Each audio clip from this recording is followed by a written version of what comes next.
¿Cómo están? ¿Ustedes se conocen de la universidad o no? ¿O Eh, vagamente? hem- Hemos coincidido por ahí en algunos pasillos, pero no tanto, ¿no? El velasquismo nos ha unido. El, vela- Lo loco es el que velasquismo. hemos estudiado, creo que, o sea, Gonzalo es un par de ciclos o quizá más, más joven, ¿no? Entonces habremos coincidido en los pasillos, pero nunca llevamos un curso juntos. Claro. Bueno, en el libro que ha editado Miguel Sánchez hay un ensayo, un texto de Gonzalo Benavente, ¿no? Él está acá no solamente por su documental, sino porque también ha escrito un texto en este libro, en Mitologías Velasquistas, sobre el cine peruano, ¿no? Pero bueno, mi primera pregunta, Miguel, si, ¿por qué se canceló el concierto de Santana, ¿no? Que es uno de los grandes mitos, ¿no? Yo he entrevistado a Gerardo Manuel, en fin, a mucha gente ligada a la música y todos culpan a Velasco, compran ese discurso. Pero tú acá presentas uno de los autores presenta otra versión, ¿no? ¿Por qué se canceló el concierto de Velasco? ¿Fue culpa de Velasco, de Santana? ¿Fue culpa de Velasco o no? Voy a spoilear un poco el libro, pero bueno, está bien. Lo interesante de ese texto que lo escribe Alejandro Santisteban, ¿no? Que es un Ujú, historiador de la Católica, un historiador joven, es que precisamente discute, digamos, esta idea de que Velasco fue el culpable de todo, ¿no? Y ujú, lo hace revisando material de archivo, pero también conversando con un montón de gente, ¿no? ujú. Y gracias a ello descubre que lo curioso de la cancelación del concierto de Santana es que coincide el ala, digamos, más dura de la derecha peruana de esa época, ¿no? Que incluía a algunos ministros, evidentemente, a la Iglesia Católica también, ¿no? A un sector de la Iglesia Católica, quienes se oponen, digamos, a este concierto, pero, digamos, también coincide con la oposición de un grupo vinculado a la izquierda, ¿no? Al Partido Patria Roja, ¿no? Y Ujú. también a la Federación de Estudiantes de San Marcos, ¿no? O Que sea, encuentran, la izquierda y la la derecha izquierda y la derecha coinciden coinciden para Eso estar es en contra. ese es un momento clave, creo que de la historia, ¿no? O sea, Como para que haya feriado ese día, además. como que Era un Santana día. hizo el milagro, más o menos, ¿no? Pero ¿por qué coinciden? ¿Qué puntos en común había para que ambas alas estén en contra de este músico, sí, de este concierto? Sí, lo que dice ahí Alejandro es que por un lado está digamos, el lado de la derecha mucho más conservadora, ¿no? O sea, en tanto Santana representaba, ¿no? Una disrupción, ¿no? Llegó, se desvistió, ¿no? Le tomaron una foto, tenía un lugar en Santa María donde fue 3 días, ¿no? Y había fiestas, etcétera, ¿no? Entonces representaba también, digamos, digamos algo a lo que había que criticar desde el ala más conservadora. Y desde el lado de la izquierda, digamos, eh, era una plataforma también, ¿no? Política, ¿no? A la cual oponerse, ¿no? En tanto, digamos, el concierto iba a ser en la Universidad San Marcos, era un espacio ideal para protestar, ¿no? Había también esta lógica, ¿no? De un grupo extranjerizante, ¿no? Frente a otras manifestaciones culturales, ¿no? Pero finalmente era también una plataforma, una oportunidad, digamos, un espacio de visibilización para también digamos, la protesta de la izquierda, ¿no? Es bien curioso, ¿no? Porque el que organiza el concierto es Peter Hochling, que es este señor que hasta ahora, digamos, sale en la tele vinculado a los carros, y tenía tan solo 17 años, ¿no? Y venía de haber organizado el Gustoxito en la Universidad de Lima, ¿no? Pero tenía todos los contactos del mundo, ¿no? Entonces es como que una Claro, iniciativa muy, muy personal, ¿no? claro. Eh, que aglutinaba a una minoría, clase media alta, ¿no? Pero que sin embargo, pone de manifiesto, digamos, estas contradicciones, ¿no? Que hacen Bueno, que izquierda y derecha coincidan.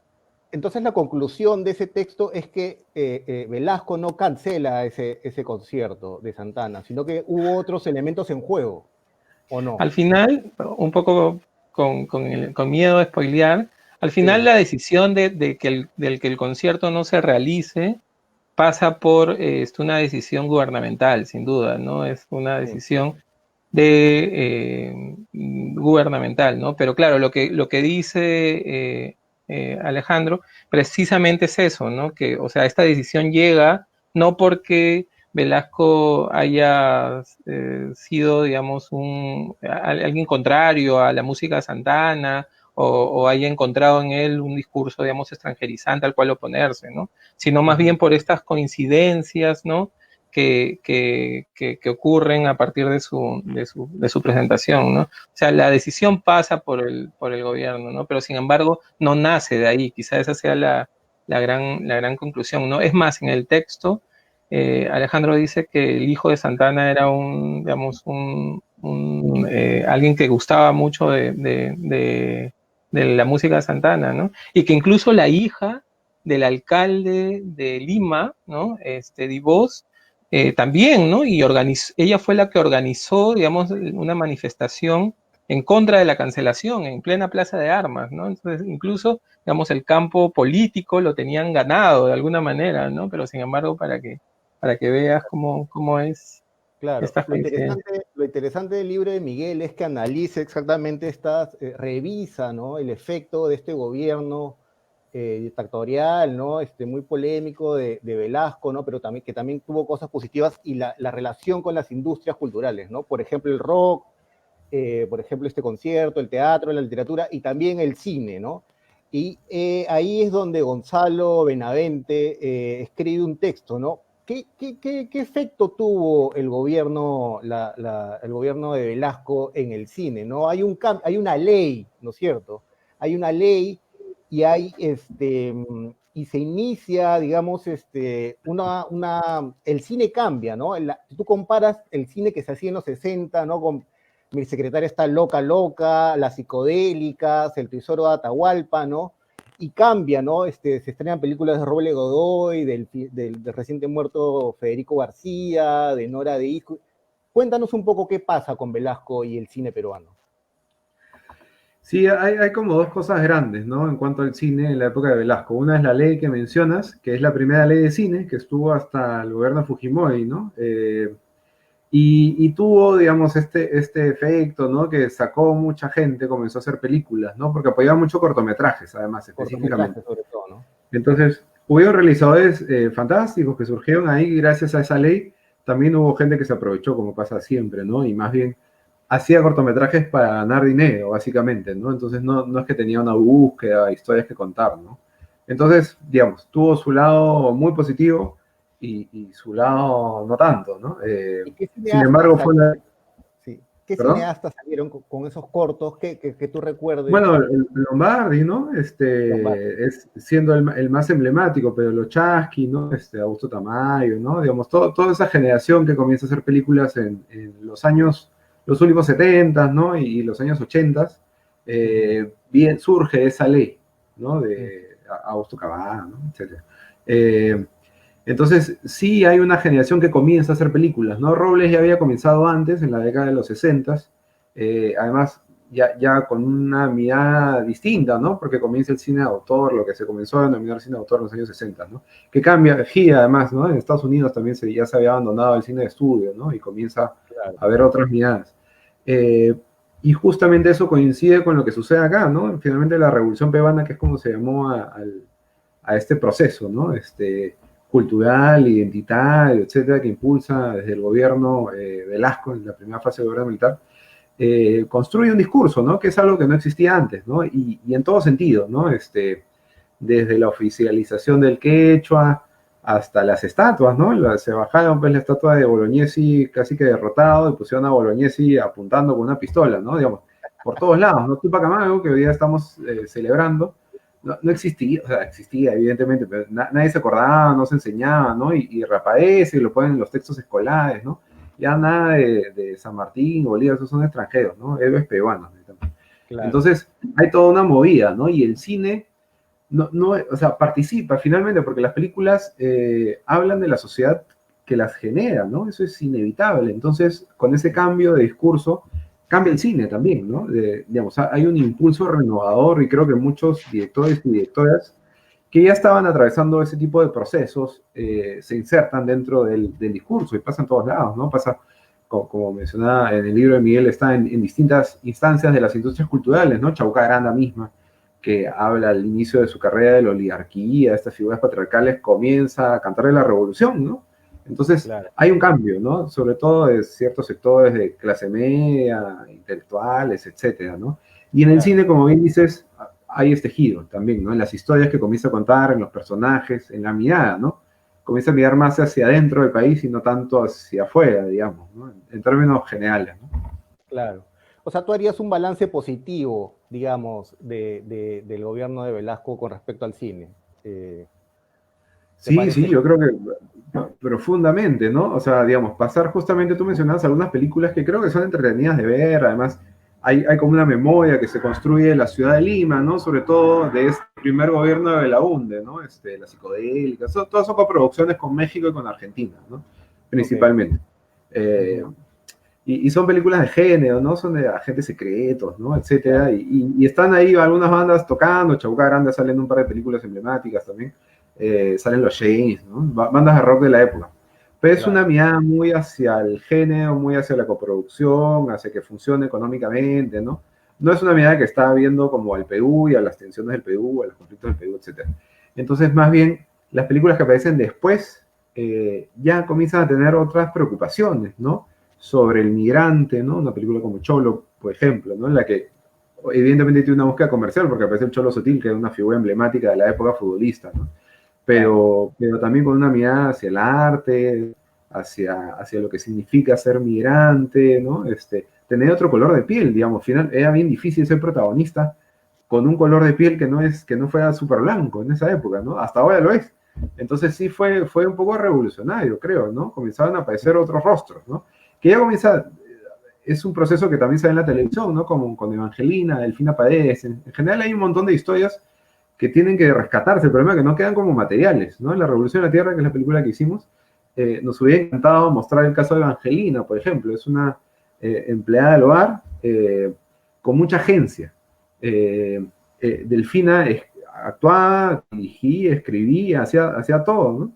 Pero no existen materiales, ¿no? No existe No está en ayudar a la archivo. familia, al final era quien hacía y deshacía, ¿no?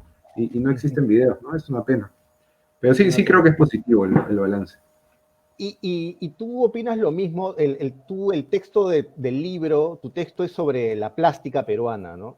Y tú opinas que el balance también es positivo en la plástica peruana, así como en el cine, o no? Digamos, o sea, ahí pasa algo, hay un efecto, hay un antes y después con Cinamos, ¿no? Ujú. Cuéntanos por favor eso, ¿qué pasó con Cinamos y si te parece también igual positivo el balance, o O no? sea, a mí lo que siempre me ha llamado la atención, y es un poco la historia del libro, este libro colectivo, ¿no? Eh, es como el relato del velasquismo apunta a siempre haber asesinado, digamos, una industria cultural, ¿no? Claro, El caso, digamos, más claro es quizá el de la música, ¿no? O sea, yo he sí, crecido escuchando de que no tenemos una escena, digamos, musical como la Argentina, una escena rock como la Argentina, por culpa de Velasco, ¿no? Que en claro. el mejor momento de nuestro rock, ¿no?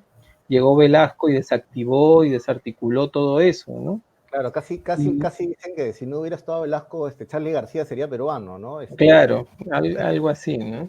Sí, sí, Y creo que esa idea o estos mitos, digamos, han, digamos, impactado sobre todo en las industrias culturales, ¿no? O sea, en el cine, en la literatura, en la música, evidentemente, ¿no? Incluso en otras industrias como el fútbol, la arquitectura, etcétera, ¿no?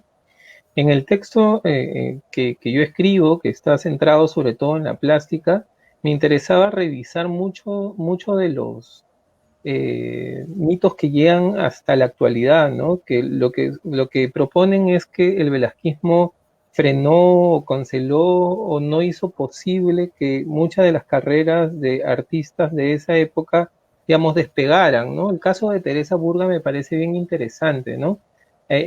Hace un par de años quizá le hicieron una entrevista y ella, en El Comercio, y ella decía que si no fuera por Velasco, digamos, su carrera hubiera sido otra, ¿no? Que al no considerarla, o al no considerar que ella hacía arte, digamos, nacionalista, su carrera no despegó como debió despegar, ¿no? Y a mí me parecía que esa era una mirada, digamos, incompleta, ¿no?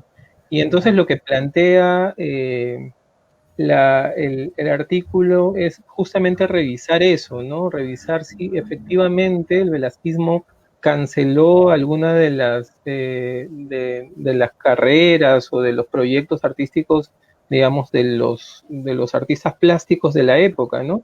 Y si revisamos bien, en realidad los artistas siguieron haciendo, ¿no? Desde los más hegemónicos, ¿no? Piensa en Siglo, en Tilsa, ¿no? Hasta los más, como diría Augusto del Valle, más intimistas, ¿no? Como Hastings, por ejemplo, ¿no? Eh, lo que sucede ahí es lo que sucede, me imagino, en toda dictadura, ¿no? Y yo lo que propongo es que hay quienes se exiliaron, ¿no? De la dictadura y hay quienes se asimilaron, ¿no? Pero que eso no supuso, digamos, el freno de carreras artísticas, ¿no? A muchas seguramente las impactó, ¿no? En tanto alguna exigencia gubernamental, etcétera, ¿no? Pero no frenó, digamos,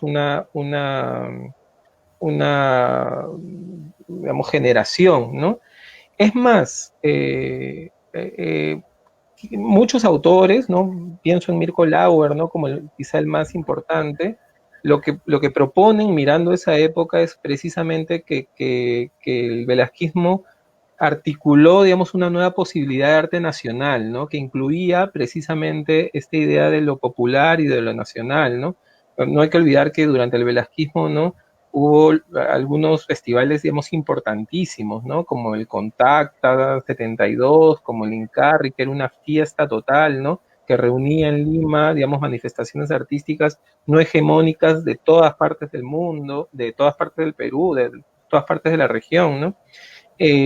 Hubo esta carrera de triciclos, hubo esta carrera de chasquis, que hubo el Premio Nacional a López Antaya en el 75, ¿no? Que finalmente lo que proponían era interpelar, digamos, una suerte de hegemonía del arte, de la cultura, como se entendía, ¿no? Y creo que ahí está su gran poder y su gran valor y su gran aporte, ¿no? En relación a cómo, de alguna manera, subvierte, remueve, digamos, estas estructuras, digamos, hegemónicas de la galería, del museo, son impactadas por el velasquismo y por su mirada, digamos, hacia el arte, ¿no? Es verdad lo que dices, ¿no? Que hay un antes y un después de Sinamos, ¿no? Ahí hay dos posiciones hasta ahora, ¿no? La de Cristabel Rocarrey, que dice que hay una datación desde el 68 hasta la creación del Sinamos en el 71 y desde la creación del Sinamos hasta, digamos, el golpe o la destitución de Velasco. Y Mijail Mitrovic, que tiene también un texto muy interesante en el libro, dice que más bien son tres momentos, ¿no? Y matiza más el asunto. La verdad es que Sinamos se impone, digamos, como un espacio, vamos a llamarlo de control, ¿no? Que antes, al menos según las entrevistas que he hecho, los artistas con los que he hablado, antes de Sinamos, digamos, los artistas discurrían con mucha más libertad, ¿no? En relación a lo que hacían, ¿no? Y que después de Sinamos hay una suerte de adecuación a alguna práctica más institucional, gubernamental, ¿no? Eso todavía creo que falta investigarse, ¿no? Mijail ahí tiene una posición bien interesante en relación a que falta investigarse, por ejemplo, lo que pasaba en las regiones, ¿no? Mucho el libro, ¿no? Sobre todo parte desde una visión centralista, limeña, ¿no? Habría que ver realmente qué pasaba con los artistas en las regiones, ¿no? Pero digamos, en resumen, el velasquismo impactó, así como decía Gonzalo, yo creo que de manera positiva, ¿no? Y quizá el mayor impacto tiene que ver con eso, ¿no? En interpelar, en dudar de este modo de entender el arte con A mayúsculas y plantear, digamos, nuevos escenarios para el arte, ¿no? Para el arte popular, etcétera, etcétera, ¿no? Gonzalo, el documental que se estrenó el año pasado, La Revolución en la Tierra, ha entrado a una nueva etapa, ¿no? Digamos, ahora se puede observar, se puede mirar en Vimeo. Cuéntanos un poco cómo va este proceso, ¿no? ¿Cuánto cuesta, por ejemplo? O sea, hay que pagar para verla, ¿no? Hay que pagar desde 10 soles y ese es el alquiler, lo puedes ver durante 2 días, ¿no? Digamos, puedes pagarla y verla por 2 días, o por el equivalente a 20 soles ya descargarla y te la quedas, ¿no? Te la Que quedas. es, te la quedas, sí, sí, ya la descargas en la calidad más alta que la tenemos ahorita y la Claro. puedes ver con todo, lo bonito es que lo puedes ver con toda la familia, etcétera, ¿no? Entonces creo que es algo bien simpático. Estuvimos todo octubre en campaña con la gente de Somos Amazonía, así que algo bonito fue que toda la gente que la pudo descargar en octubre estuvo apoyando las luchas de los pueblos amazónicos contra la COVID-19 en Bagua y en Condorcanqui, en la región de Amazonas, con los pueblos Aguajuni y Wampis. Y ahora igual seguimos en Vimeo, digamos, porque mucha gente se quedó sin ver la película. Nosotros estrenamos en 20 salas el año pasado, que puede sonar bastante, pero el Joker estrenó en 370 en todo Wow. el Perú, ¿no? Y nosotros estamos Yeah. en 20. Y de hecho una cadena de cines nos sacó antes de estrenar, porque odiaban a Velasco. No sabían nada de la película, ni si hablaba bien o mal, pero no querían nada de Velasco, ¿no? Y nos sacaron, Claro, porque al papá de la familia lo habían expropiado, etc. claro. Entonces, mucha gente se pasó la voz como pronto, ¿no? Y ahí es que felizmente nos fue bien en salas y llegamos a los 90.000 espectadores. Pero igual mucha gente se quedó sin ver la película. De hecho, hay una gente que está comentando que la vio. Muchas gracias a Ingrid por ver la película con los sobrinos. Pero mucha gente se quedó sin verla porque en Cusco, la última función que tuvimos, se quedaron afuera 600 personas que querían ver la película. Habían ido a la sala de cine en el Festival Cine Suyo del Ministerio de Cultura y 600 Ya. afuera, y hay videos y todo. Y igual no nos renovaron la siguiente semana, porque, bueno, No renovaron. no Ya. renovaron, no. Con 600 Y, personas que querían comprar entrada. Y yo nunca he visto eso, en una sala de cine que hayan 600 personas afuera y que igual no te renueven a la siguiente semana. Porque, digamos, el libre mercado lo entiendo, ¿no? No necesariamente lo comparto, pero entiendo de qué va. Y aún así llenamos y no nos renovan. Entonces mucha gente se quedó sin ir, y igual mucha gente que agradecemos muchísimo el gesto, viajó de una región a otra a ver la película, pero igual no llegamos a muchas regiones, ¿no? Y muchos peruanos y peruanas en el extranjero no pudieron verla también. Así que era como una oportunidad en Vimeo poder abrirla lo más posible, ¿no? Porque no es que tengas que tener una plataforma en particular, ¿no? No es que tengo Netflix o tengo Amazon o tengo, no sé, ahí está el maestro Julio Pérez Luna, también está viendo, muchas gracias. Y entonces era como la posibilidad de tenerla como lo más abierta posible, ¿no? Para que realmente cualquiera que tuviera, bueno, acceso a Internet en esta etapa, después vamos a tratar de ver cómo abrirlo más, pudiera verla, ¿no? El coronavirus nos agarró en un momento en el que íbamos a hacer una gira por distintas regiones y comunidades alejadas, como para que pudieran ver la película también, nos frenó un poco eso. Así que se claro. convirtió en esta otra posibilidad, ¿no? De abrir una ventana al extranjero, a los peruanos que quizás están lejos y que no han podido verla. Y eso es bonito. Ya lo han visto un poco más de 7.000 familias en como 60 Familias. países, más o menos. Sí, porque son descargas, ¿no? Digamos, ¿no? Y uno la ve pues con su Claro, familia, ¿no? Con su pareja claro, o claro, solo también, ¿no? Vale. Pero digamos, no tenemos cómo contabilizar personas, así que contabilizamos familias. claro. Y bonito, creo. Está ahí, puedes seguir en las redes sociales de La Revolución de la Tierra, en Facebook, en Instagram y en Twitter. Pueden buscar el link. Es bien sencillo, la verdad, y bien amigable. Y está disponible. Muchas gracias. Yo cuando la vi, yo me hice la misma pregunta. Me parece que el documental plantea la misma pregunta que se hace Zabalita, ¿no? ¿En qué momento se jodió el Perú, no? Zabalita, o la novela de Vargas Llosa, establece la respuesta en la dictadura de Odría, ¿no? Que ese momento de violencia, en fin. Pero tú creo que vas más atrás, ¿no? Y para mí es cuando se establece esta república de indios y de españoles, ¿no? Que lo menciona ahí, no sé si es Neira, pero alguien lo menciona, ¿no? ¿A ti te parece que la fractura se da en ese momento, en 1570, cuando dividen la sociedad, o cuál, o cuándo? Sí, de hecho sí, ¿no? Digamos, como Miguel me pasó que yo nací y crecí en un contexto en el que medio que el Perú se había jodido con Velasco, ¿no? Eso es lo que uno escuchaba. Y lo de Santa Ana y el rock, ¿no? Y en la investigación un poco que es compartida con Grecia Barbieri, que es co-guionista de La Revolución y la Tierra, director de arte también, y conversando mucho también con Mateo Stiglitz, que es parte del equipo de investigación, y el resto del equipo. Al final ya no, digamos, no regresamos al 69, fue el inicio del proyecto, sino 500 años atrás, ¿no? Claro. Porque creo que en ese momento se jode el Perú, ¿no? Digamos, si ahora estamos hablando de la construcción y de Odebrecht, etcétera.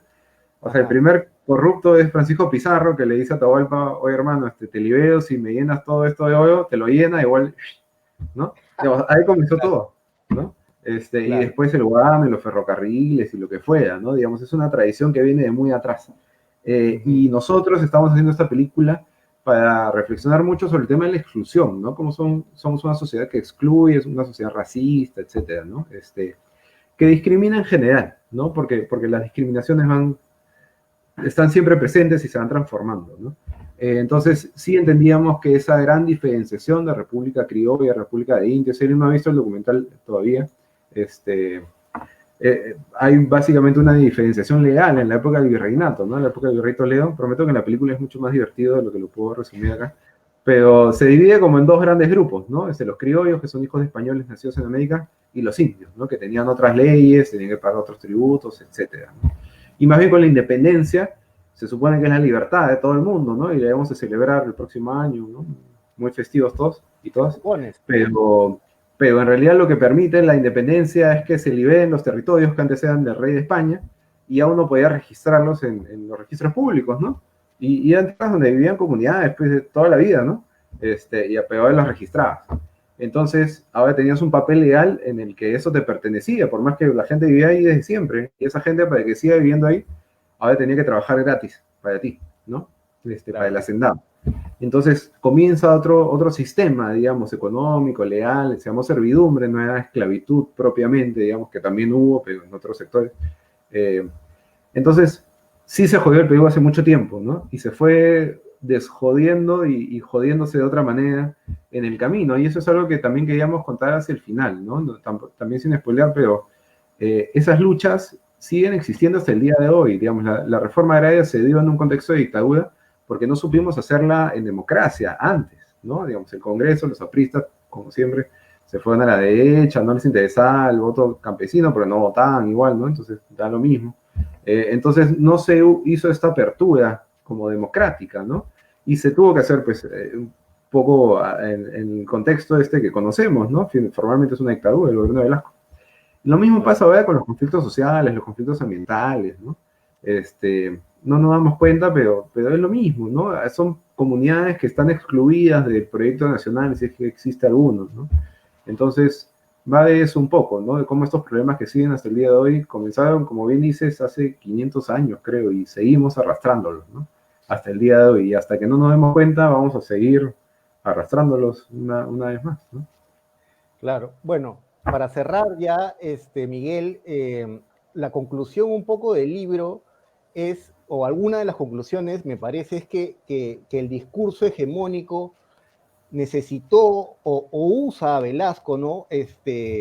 Como que para construir un mito de horror, de no ir ahí y proponer la única alternativa viable como la alternativa neoliberal, ¿no? Digamos que usaron a Velasco para el mito de Velasco, ¿no? Para a partir de ese mito fundar o presentar su alternativa como la única posible, ¿no?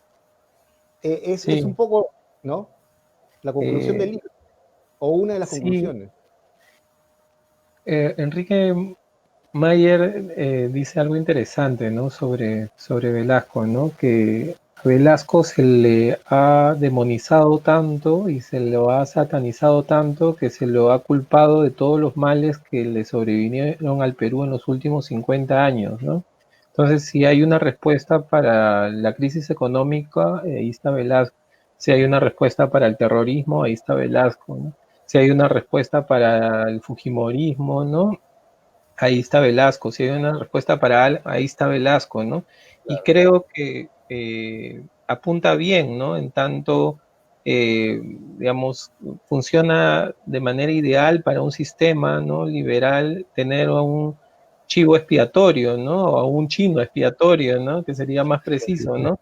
En tanto, justamente esa práctica te exime de toda responsabilidad a ti, ¿no? O sea, finalmente precarizas todo, finalmente no haces nada para institucionalizar, no otorgas, digamos, servicios básicos, ¿no?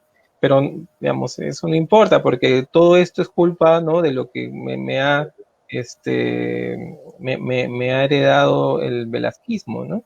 Eso es interesante, ¿no? Y creo que Gonzalo Portocarrero también completa un poco la idea de manera eficiente, ¿no? Él dice que en un texto que se llama Memorias del Velasquismo, entrar al velasquismo, ¿no? Es como entrar a un subterráneo lleno de fantasmas, ¿no? Lo interesante, creo, y un poco la propuesta del libro, ¿no? Que como digo es un libro colectivo, ¿no? Y aprovecho para agradecerle, digamos, a los autores, a las autoras, ¿no? Eh, eh, eh, es que, digamos, se emprende este camino, ¿no? Que tiene que ver con descender al subterráneo, ¿no? Pero desde una mirada, justamente, como decía Gonzalo, desde una mirada menos de parte, ¿no? Me parece que algo similar sucede ahora. Yo tengo algunos alumnos, por ejemplo, que están investigando la época de Sendero, ¿no? Pero ellos se entran a la época de Sendero, ¿no? Con otro tipo de mirada, ¿no? Con ¿no? esta mirada, digamos, de miedo, de terror, ¿no? Con la que yo me enfrento, por ejemplo, a algunos videos, algunas fotografías, ¿no? Y ellos quieren saber qué hay ahí, ¿no? Y quizá, digamos, eso que te da la memoria, la distancia histórica, sea digamos, la propuesta del libro, ¿no? Emprender, digamos, este retorno, ¿no? Desde la nostalgia, ¿no? Sino más bien desde la crítica, desde la interpelación, ¿no? Precisamente a quienes han construido este mito de Velasco, ¿no?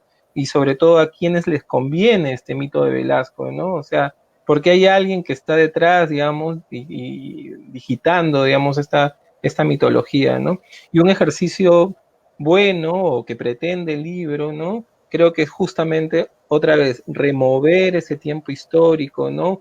Ponerlo en duda, dudar de las categorías, dudar de las historias oficiales, ¿no? Para por lo menos plantear nuevas hipótesis, nuevos acercamientos, nuevas miradas, iluminar zonas, digamos, oscuras o no iluminadas, ¿no? Creo que eso es un poco lo que buscaba con el libro y un poco lo que les propuse a los 13, en realidad 12 autores y autoras que lo conforman, ¿no? Ahí dice Julio que ese libro debe tener parte 2. Eso me parece bien interesante porque a partir del libro hay gente que me ha escrito, ¿no? Y me dice, oye, Miguel, yo tengo un mito, ¿no? O yo tengo otro mito, ¿no? Hay unas anécdotas bien curiosas, ¿no? Por ejemplo, me ha escrito el hijo de Velasco, ¿no? Entonces tenemos conversaciones, pero también me ha escrito el nieto de Belaúnde, ¿no? Entonces yo creo que ahí hay una, una relación que puede establecerse, ¿no? De manera eficiente. De hecho, falta un montón, ¿no? Falta un montón para investigar, como yo decía en el día de la presentación. Yo creo que este es digamos, un punto de inicio, ¿no? Un punto articulador, creo que dialoga bastante bien con la película de Gonzalo, ¿no? Para que se siga, digamos, indagando, interpelando, digamos, la historia oficial. Y ya para acabar, Gonzalo, ¿va a haber parte 2 de La Revolución en la Tierra o no? Uy, no hay parte 2 directamente porque siempre en los proyectos tratamos de dejarlo todo en la cancha, ¿no? Entonces, las secuelas ya es un poco lo que no quedó en la película, ¿no? No porque no sea importante, ¿no? Sino porque ya realmente fueron años de profundizar. Pero sí tenemos otro proyecto que estamos trabajando, que ganó el Fondo de DAFO recientemente, con el mismo equipo básicamente de la Revolución y que va de los años del conflicto armado interno, más bien, se llama El Arte de la Guerra, Ya. y desde el arte peruano. Así que es un viaje intenso, iba a decir bonito, no sé si sea bonito, pero va a ser intenso y con muchas ganas de arrancarlo, ¿no? Así que esperamos en un par de años ya tener como algunas ¿En novedades. qué etapa están de ese proyecto? ¿En qué etapa están en ese proyecto? ¿Todavía no han hecho nada? O sea, solamente tienen el guión. O... Bueno, la investigación hemos hecho, tenemos por ahí hemos armado algunos teasers, ¿no? Porque ya conseguimos el financiamiento, estuve en etapa de desarrollo algunos años, como 3 años, y mientras hacíamos la revolución, digamos, armábamos este otro proyecto, y ya se consiguió el financiamiento para hacerlo, así que la idea es, todavía no se sabe cuándo se va a poder grabar, ojalá mediados del próximo año ya vuelvan un poco las condiciones para poder grabar de manera segura, ¿no? Igual es un equipo súper chico con el que trabajamos. Claro, ¿no? claro. Esta es con Grecia Barbie, que es co-guionista de La Revolución, ahora vamos a co-dirigir también el proyecto. Y básicamente con el mismo equipo, ¿no? Con el que en verdad hacemos todo, ¿no? Porque hacemos la película y hacemos las redes de la película también, ¿no? No tenemos plata para contratar a nadie que se pase esas cosas, así que lo terminamos haciendo nosotros. Pero bonito. Un abrazo, Julio. Oye, muchas gracias, Gonzalo. Muchas gracias, Miguel, y felicitaciones por sus trabajos. Son realmente muy buenos trabajos ambos. Y me despido, Miguel, con un mensaje de la Chaparrita, que es la co-conductora, que es tu fan en el plano de la ficción, porque dice que le encanta Las ciudades vencidas. Wow.